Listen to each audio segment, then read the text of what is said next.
What's good, everybody? This is your boy the GOAT, Andy's FX code Andy. Yes sir.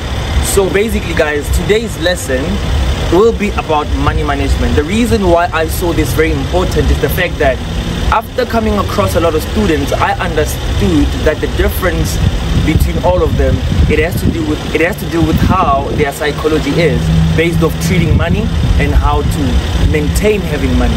So there's different ways, there's different skills that's needed. So with this lesson, you're going to actually learn how to have better money management than actually being an impulsive person towards trying to get rid of it all the time. So nonetheless, let's get to the lesson. Yes sir. Alright guys, what's going on? This is FS Coach, your mentor. You already know what's happening. So basically guys, as I've said to you that I'm going to be teaching you guys more about money management. So what happens in most of the time is that a lot of people tend to put themselves in a lot of ways to make money go out instead of money staying in, or rather money getting in. So there's actually better ways of dealing with money, in a sense. Like, do you know that a person who's earning $10,000 can be more rich than a person who's earning $50,000? It being a doctor, it being a lawyer, it being anything possible. Or just to make an example about self-employed people, they can be earning $10,000 and you as a doctor, or rather a lawyer, you're earning $50,000, but they become more richer than you. So how does that happen? So I have two options in that sense. So we have somebody who earns $10,000, right? And then we have someone who earns $50,000, right? So these two people, this one is a person who's richer than this one, of which it doesn't make sense how per month you earn more but you end up in less savings, or rather less money, or rather there's a lot that you spend for or pay for. So the difference between these two people is that in the first person, this person focuses more on saving and focuses more on eliminating temptation. So this is a person who only focuses on paying for necessity, in a sense that we definitely know, for an example, they'll pay for a cell phone, right? A cell phone, a normal phone, just to make an example, an iPhone 13 Pro, right? An i13 Pro, right? Another expenditure, for an example, let's just say mortgage bonds, or a bond, to say, right? On a bond, those are necessities. And then beyond the bond is a person who spends on what again? Possibly Wi-Fi, right? Wi-Fi. So, and then we have the person who spends, or the person who earns $50,000. This person pays for a cell phone, which is a necessity, iPhone 13 Pro Max, right? Pro Max, and then they pay for a whole entire estate. They pay for like a whole entire estate, or to say a mansion, right? On a mansion, so we are not saying it's wrong to have this, but guys, be smart about money, because guys, the same way that money comes out must be the same way it comes in, even more better, right? And we have a person who's paying for a luxury car, right? Luxury car, it being a Lamborghini, it being a Rolls Royce, it being all of that. And then we have a person who's a groovist, a person who loves going out and partying, right? So what's the difference between these two people? The main thing that kills people is that people have not understood how to eliminate things that are not necessary, right? Bear in mind guys, just because you have a lot of money, it doesn't mean you have to find ways to get rid of it. For an example, what would kill you if, we obviously know that if you're earning $50,000, you have a dream car of a Rolls Royce. Why would you buy a Rolls Royce and pay an installment of possibly $40,000 or possibly $50,000, and once it's done, you're tarnished? Then a person can actually own a beautiful car like a BMW. Out of this $10,000, they pay probably, let's say $2,000, right? $2,000, they are left with possibly $8,000. From that $8,000, it's an iPhone, it's a bond, it's Wi-Fi. You are left with something. Out of that, there's at least 10% you put on your savings. So the reason why I wanted to make sure that you guys understand these different things is the fact that the more money you have, the higher tempted you become to spend more. But now, how do you eliminate being tempted to spend more? Because guys, if you earn $50,000, you feel destined to saying you can wear Gucci's, you can wear Prada's, you can wear Chanel's. Whereas a person who's earning $10,000 understands that they can be wearing Nikes, they can buy at least one item out of those designer clothes, and actually just to have it for their own purposeful feeding or for their own satisfaction.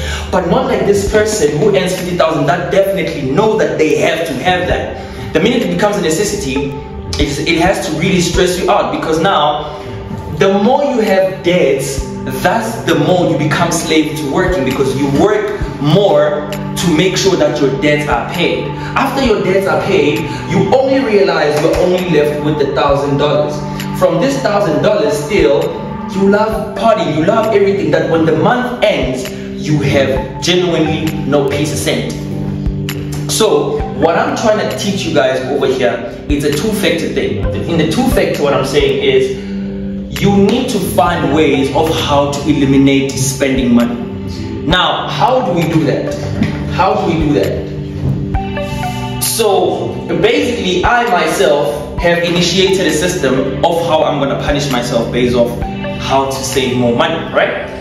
For an instance, when I go out partying, let's just make an example. I will spend probably like $800, right? Probably 7 blocks, 8,000, right? So I put a punishment on myself to say every time I come across this amount, or per se, if I think about going out to party, this is an amount I need to transfer to what? To my savings. Right? This is me eliminating the temptation, right? So if I think about partying and I think about this $800, the main point is for me not to even think about going out to party. Not to say I won't party, but it's just the fact that finding a better way to deal with disciplining myself and all of that. So the minute I think about partying, I must know that I have to transfer $800 to my savings account. The same way as probably when I'm thinking of going out, I have limited that as well, right? Maybe I could go out on a day twice a month, right? And in twice a month going out on a day, I'm not looking forward to spending more than $200 for those 2 days, right? Going out obviously with my fiance, man, you know, with my fiance, and actually making sure that everything is we're just having a quality time, right? I've eliminated that to at least 2 outings per month, right? This is just me sharing the strategy as well. 2, and then 3, how to eliminate spending. You must understand there's a difference between what you need and what you want, right? For an example, I know myself, I've been impulsive that if I pass at a shop or at a shopping complex, or per se on a maybe Nike shop, or rather a certain shop, and I see something very attractive, I become very impulsive because I know that money is there that I automatically want to buy it with immediate effect. But if you think about that, that's being impulsive because it's something I just seen and got attracted to and got tempted to go buy it. But is it something I really need, or is something that I wanted because I saw it? That's the 2 different things we also need to do. So right now, what I've done was, okay, the first option that you can choose from, number 1, I chose that every time I go to the mall or I go to any shopping complex, I don't have my cards on me. I don't have money on me, I don't have my cards on me. This eliminates me feeling like I can buy. Or I'll only go to a shopping complex, only if I definitely know what I'm gonna buy and how much it costs, and I only go with that only amount to the shop. For an example, let me just make an example. I want a Jordan retro, right? J's on my feet, and they probably cost about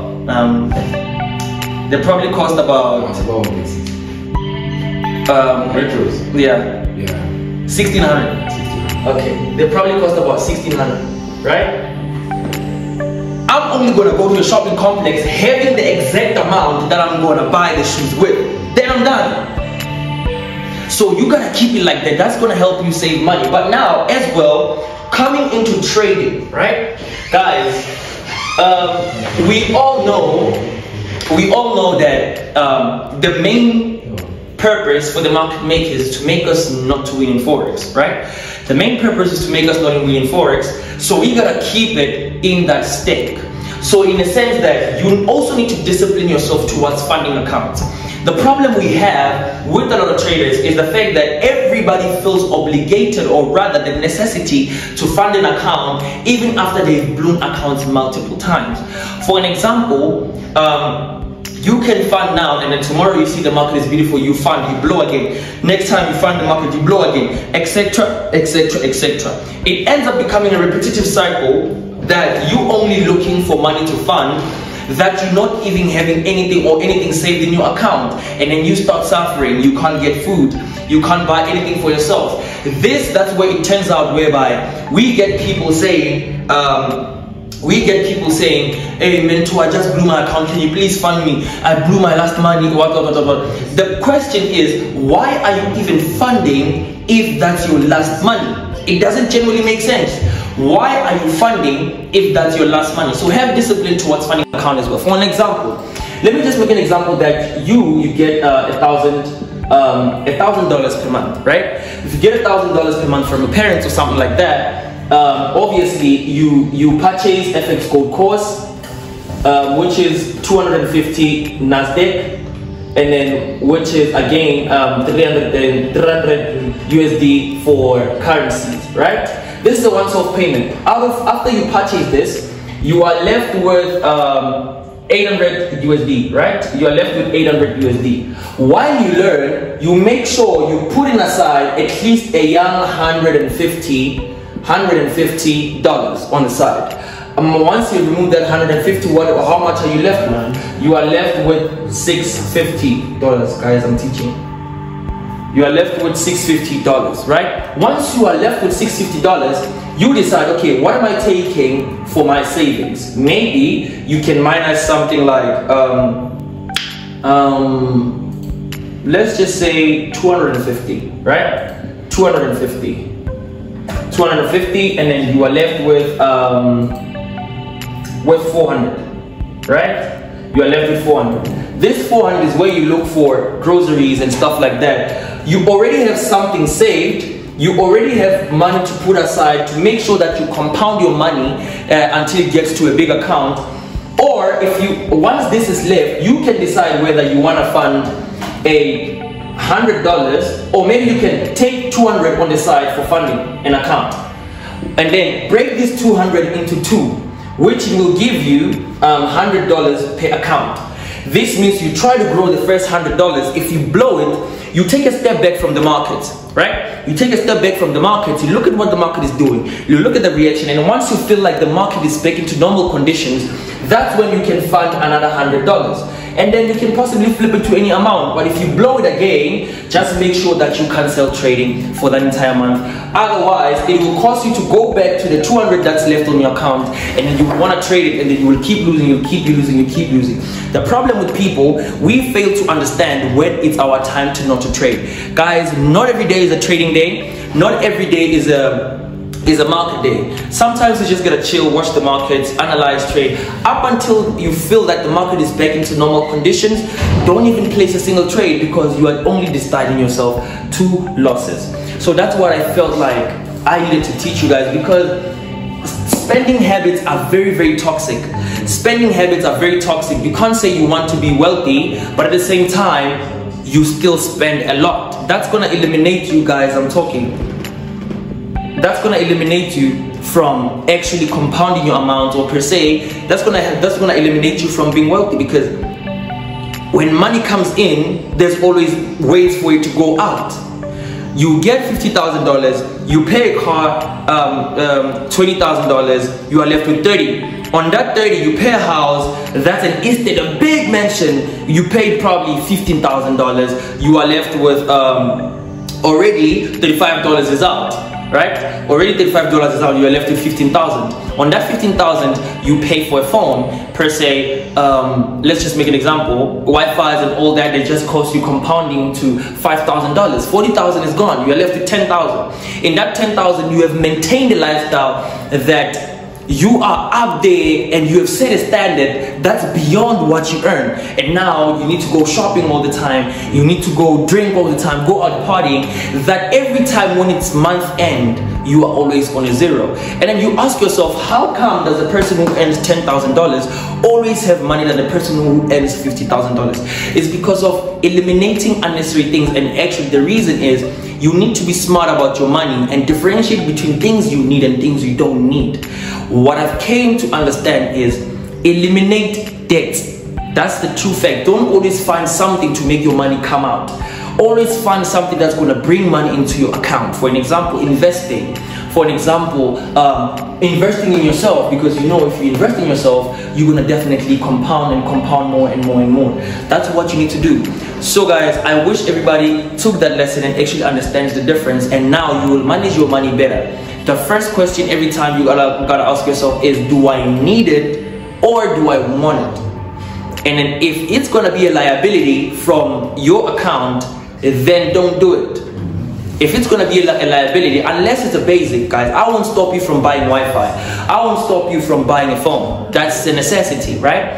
But unnecessary things like putting a lifestyle that's beyond what you're capable of getting or possibly earning.